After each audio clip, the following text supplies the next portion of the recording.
সীমান্তবর্তী এলাকা থেকে ৩ বাংলাদেশি গ্রেপ্তার। গতকাল ৩ গরু পাচারকারীকে গ্রেপ্তারের পর এবার গ্রেপ্তার করা হলো ৩ জন বাংলাদেশিকে। ভারত বাংলাদেশ সীমান্তবর্তী এলাকা থেকে ৩ জন বাংলাদেশিকে গ্রেপ্তার করল জঙ্গিপুর ফাঁড়ির পুলিশ। জানা যায়, সীমান্তবর্তী এলাকা রামপুরা গ্রামে সন্দেহভাজন ৩ জনকে ঘোরাফেরা করতে দেখে পুলিশ জিজ্ঞাসাবাদ শুরু করে। জিজ্ঞাসাবাদে বেরিয়ে আসে আসল ঠিকানা।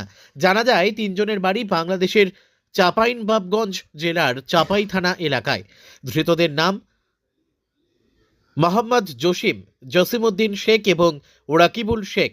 ধৃতদের সকলের বাড়ি বাংলাদেশের চাপাই থানা এলাকায়। ধৃতদের আজ জঙ্গিপুর আদালতে পাঠানো হয়। কী কারণে এই দেশে এসেছিল, এর সঙ্গে আরও কারা কারা যুক্ত রয়েছে, ইতিমধ্যে পুলিশ পুরো ঘটনার তদন্ত শুরু করেছে। মুর্শিদাবাদের জঙ্গিপুর থেকে জয়ন্ত রায়ের রিপোর্ট, বিগ নিউজ বাংলা।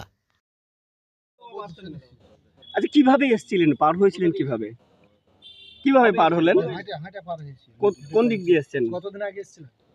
4 দিন হয়েছে। কোন দিক দিয়ে পার হয়েছিলেন? এর আগে সরাসরি। আচ্ছা, কোন দিক দিয়ে পার হয়েছেন? কোন দিক দিয়ে? পাইনি আপনারা দেখেন বিএসএফ আপনাদেরকে বিএসএফ দেখেননি? বিএসএফ দেখেছেন স্যার, তো হার নদীতে নেমেছে, ডাঙ্গা নদী। আচ্ছা, কোন ঘাট দিয়ে পার হয়েছিলেন? কোন ঘাট দিয়ে পার হয়েছিলেন? দিনা স্যার। বিএসএফ টাকা নেয় আপনাদের পার করার জন্য? দিনা কে টাকা নেয়? কেউ টাকা নেই। তো আপনার এমনি এমনি চলে আসলেন, কেউ কিছু বললো না? নবদিক যা ছিলাম স্যার, এখান থেকে বিএসএফ এর ধরে তো কার সাথে যোগাযোগ করেছেন? ভাই এক মিনিট, কার সাথে যোগাযোগ করে এলেন? কার সাথে বলছি, কার সাথে যোগাযোগ করে এলেন? আপনি এইদিকে কথা বলুন। কার সাথে যোগাযোগ করে এসেছিলেন? কে ডেকেছিল আপনাদেরকে? কে আপনাদের কোথায় বাড়ি?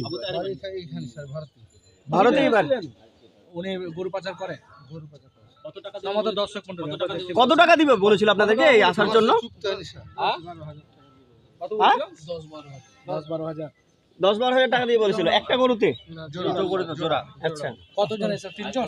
আপনারা কয় 3 জন এসেছিলেন? আপনার নাম কি? গ্রেফতার করা হয় কোথা থেকে? আপনার নাম কি? কোথা থেকে গ্রেফতার করা হয়েছে? এই মুহূর্তে দেখতে পাচ্ছেন এম বার্তা পোর্টাল চ্যানেলের